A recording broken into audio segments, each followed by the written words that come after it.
We were first to report that they were looking at a market manipulation case, a pump and dump, essentially, to pump up these stocks that are in question, meaning there are certain players on message boards pumping them up, drawing people in, keeping the price going higher, and then dumping the shares at some point when they reach their highs. And there's some evidence that that did occur. Those cases are really hard to prove, particularly anonymously. And you know what's fascinating here? It's like the sort of mainstream media meme is that it's the little guy against the big guy, and that's the sort of tension here.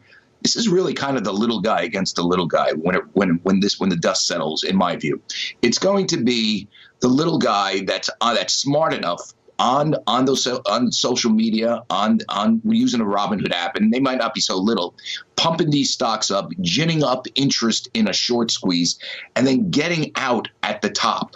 And then there's going to be the little guy who really believes that they should stick in this because maybe GameStop is going to 1,000 instead of 500, and loses his or her short when it goes back down to 5, because the sort of metrics of its business model is just not worth $500 a share. And that's probably my bet, because history repeats itself, is probably going to happen. And I really think, regulators are meddling in this. It just are not going to allow the market to take care of it. The market will take care of this. The market will show that GameStop is not a $500 stock or a $1,000 stock. It's a $5 stock. What's up? Good morning, guys. So, Bubba, we all know CSI. He had texted me, and it was a video that Angelo just put out. And Angelo's using it, and I just looked at it and watched it a couple times. An old clip of Charlie Gasparino, and there was the redheaded crap. What's her name from Biden? Does all the talking. If you ever watch her, I cannot stand the way that woman talks, the way she is. But regardless, not getting too political in that nature. One of the stories that comes up, or the thought that comes up, and Charlie talks about this too, is does two wrongs make a right? And what do I mean by that? And so one of the common reactions when someone talks about, like, and that was what, Bubba had texted me, was Roaring Kitty, responsible for market manipulation? Was Roaring Kitty responsible for pump and dump? And that's what Charlie talks about, pump and dump. And here's the thing. Unfortunately, that is a real thing. There are pump and dumps happening all the time. And people build up their presence, groups, whatever it may be, build up their presence, get the momentum going, help get the price pushed up. And then what do? They sell, right? They get out from underneath of it. They make their money. Hence the story about the Atlas crew. If you guys know about them, that group, that was that Discord group, got really big, 250,000 members, however many it was. A small fraction of a fry compared to what the Reddit group, Wall Street Bets, really was. But they grew. They got in trouble, they got arrested, and they won the case. And they truly were, based on the information, truly pumping up the people into a stock and then turning around and selling that stock and making a massive amount of money, right? Is that right? A part of me says no. Like, I don't know that that's right. You're going to sit here and pump everybody up while you're selling it? Hence why I have never officially sold my AMC stock. Because I was never going to be known as one that pumps you so that I can dump on you, right? It's kind of a nasty thought, at least in the world of being an integritous, a veteran that has integrity in that case, right? So that's always bothered me. So now fast forward, we look at AMC, we look at GME, and I was a big advocate, obviously pushed for the rally on DC, organized that, right? Had like almost 80, 85 of us up there in DC in January of last year. And that was trying to create that momentum, that rally, talk about the market corruption. That's what I believed. I truly believe that our actions, our choices were to draw attention to the actual market manipulation that we all bought into and we believe. But over time, I also saw the aspects of how it is a pump. It's a big retail pump. And you go back in history, though, and you really look at how it all started. Wall Street Bets, 200,000 people, 400,000 people, 500,000 people. Martin Scarelli, if you know who he is. God, why can't I think of his name all of a sudden? Always remember Paperhand Portnoy, right? He was actually a part of that. And who else was in there? Roaring Kitty. These relationships are built. they're talking about these stocks. It creates momentum. The average investor or the person that's just listening into this stuff, they buy into the hype, and then they're hyping. This person is hyping. Everybody's hyping. But who's making their money? So on one hand, they say you got the smart investor that is selling at a high, that's making their profits, which I wish I'd have been that smart investor, right?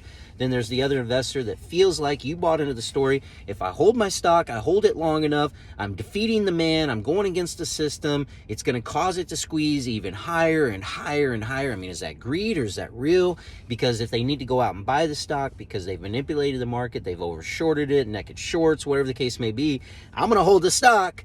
And as I continue to hold, you're going to hold, we're going to hold, they're going to hold, everybody's going to hold, we're going to hold on to it, we're not going to make any money off of it. But the pumpers, they did. So it's kind of like a nasty world. Does that two wrongs make a right? Well, the storyline is, people say it, well, Wall Street's been doing it for years. What's the difference between a couple Wall Street brokers and people talking to each other and sharing information, inside information, all these things, right? Well, when it comes to money, everybody's going to be dirty to a point. Everybody's going to attempt to do something. And so it just sucks because on one hand, some of the information is correct. Unfortunately, there's a lot of folks that are going or have been losing out, right? We're losing out. And some folks finally give up and they lost and they sell and they sold and now there's no hope left. The money's gone. They lost. But how many of them made money? So when you look at Roaring Kitty, like the dude disappeared for 3 years. Comes back, he has over 250 million. When we all know that he supposedly made, what was it, 54 million or something, or that's where he was at with those option trades and everything. So something's happened. That dude was able to get up to 250 million, right? But is he responsible for pump and dump? Is he responsible for manipulation of the market, right? It's such a battle because my personal feelings, I haven't sold, like I said, because I don't want to be known as a guy that pumped people up and then turned around and made money off them. I absolutely think that's wrong. But if there is a mission, there is something behind it, community comes together, people are fighting, I've never seen anything wrong with that. I'm an advocate of that. I'm an advocate of getting people to stand up. It's what it takes. It takes unity. It takes people uniting and coming together to fight back. I've been a huge proponent of that. I've made countless videos encouraging you guys to take a stand.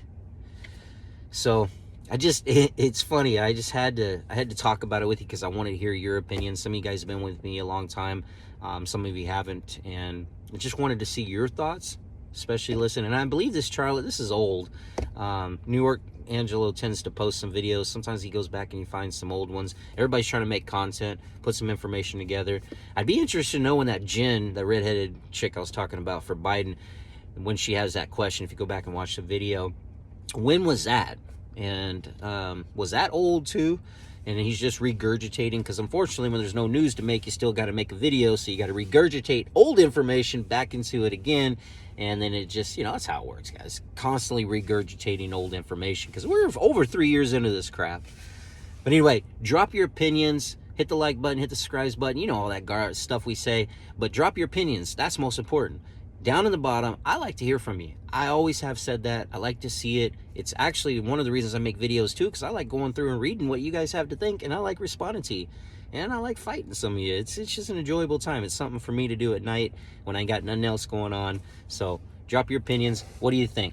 Do two wrongs actually make a right?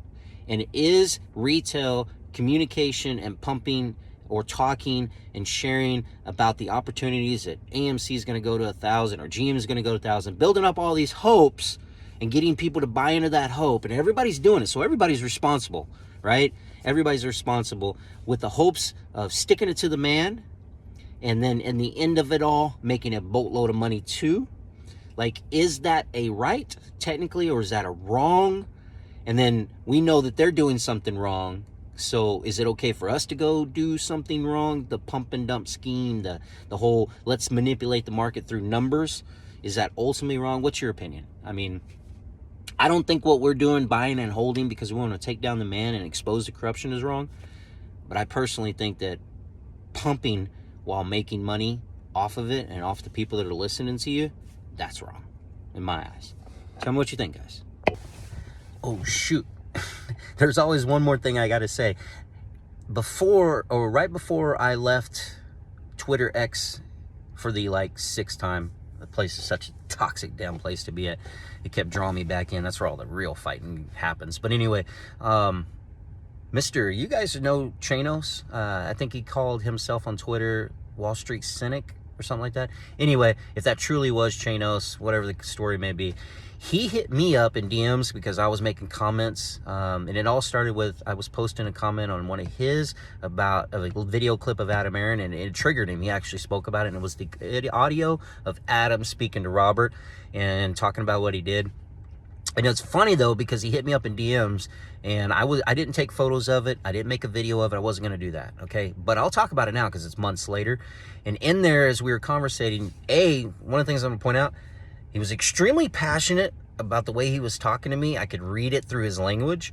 And it was basically what I'm talking about here, that two rights don't make a wrong, and that we're in the wrong, and that all the pumpers are going to pay. They need to pay. You know, all these social media influencers. I mean, he was like dead on. You guys need to pay. You know, you're manipulating the market. Like, he was super freaking passionate about that. And there's 2 reasons why, in my eyes, that someone's passionate would take the time to talk to a random stranger in a DM, somebody that, you know, I mean, he's supposed to have millions beyond millions of dollars, right? Or however much, billions, whatever the case may be. He's supposed to have a lot of money. There's 2 reasons. Either he's been in the market, he loves it, it's his zone, he's been there forever, he has the rules, regulations, ways they break, whatever it may be. It's his playing field. That's where he plays baseball, so he's passionate about it, because now all these outside folks and these retail people are fucking it up, right? They're screwing it up. Or he lost a lot of money.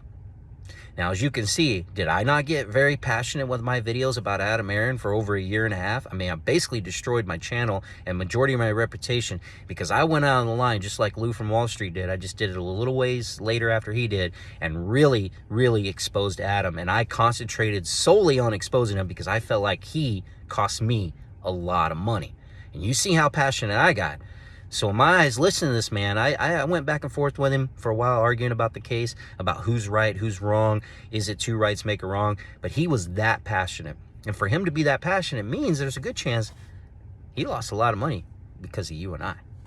And he's pissed at all of the people, all of us. Because he even said it to me, even though I said I'm still holding in there. It didn't matter. I was guilty to him too in that DMs. And that just tells me right there, like, somebody lost a lot of money along the way, and I'm sure they have, and it disrupts what they're doing and messes with their entire plays, their processes, how they get around stuff. And whether or not he does things legally, illegally, I don't know. I'm not going to talk bad on that part because I have no idea whether or not, you know, he's manipulated the market or he's done something wrong. He definitely was passionate about it, and he definitely believes that 2 rights don't make a wrong, and we are 100% in the wrong. In his eyes, and that we need to get jail time. That's how bad it was, guys. But I just wanted to talk about it. It dawned on me that I had that conversation with him. God, that was like, God, I don't even know. It's been a while now. 7 months now? I mean, shoot, we're already in June, so this year is over with. That was sometime towards the end of last year, if I remember, when I was still on X. Or was that in January or February? I don't even know. Anyway, yeah. Again, 2 rights make a wrong. Well, there's some of them that'll get real passionate about it. And I experienced it.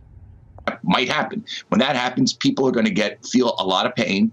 They deserve that pain. That'll create consequence to their action. That's the way markets work. Listen, there was the market mechanism screwed over those hedge funds. By the way, it's not all of Wall Street. It's a couple of hedge funds a bunch of hedge funds that went short, a bunch of hedge funds that went short, a bunch of hedge funds that went short stocks that probably well, that's not the way, as you know, Charlie, the Alexandria Ocasio-Cortezes, and believe it or not, the Ted Cruz is united on this, feel about it. Now, the Congresswoman Cortez said this: for so many people at home that are seeing this happen, people were feeling like everyday people were finally able to proactively organize and get back at the folks that have historically had all the marbles on Wall Street and forced one hedge fund into an existential crisis. So this is seen as going against the man. Pretty much. Yeah, I would be. I'm hesitant to take market advice from Alexandria Cortez. Her and I graduated from the same high school, believe it or not, Yorktown Heights High School. The SEC has gone after short sellers in the past. Trust me on this. I've done a lot of reporting on this. My view is we need more short sellers. We need more. The natural inclination of the markets, Neil, is to tout stocks. That stocks should go up. We need short sellers to be cynical. That helps people decide what stocks to buy and sell. My view is we need more short selling, not less. And one of the, I think, problems out of this whole thing is we're going to get less short selling, maybe. So let me ask you this finally. There's a fear that a lot of people have been asking me, Charlie, then why is this spilling over the general markets? Now, a pat response would be that a lot of these guys who are losing money on these bets have to sell some of their winning positions, and some of the big names that have run up, the Amazons and the Apples and what have you, and it's going to impact those stocks and the averages that house those stocks. Do you think that's a legitimate fear, that it has a spreading sort of a virus effect? Yes, it's a legitimate fear. And by the way, yes, they are. You're absolutely right. They are selling their long positions to raise funds to cover their short positions, obviously. And right. Because the short positions to cover it is so expensive right now, they have to sell more and more stocks. There is more than a theoretical scenario where if there's so many hedge funds that are short these stocks, they're selling their long positions, that's going to cause massive market disruptions. We're not there yet, Neil. I don't think we're at the point where the markets are shutting down.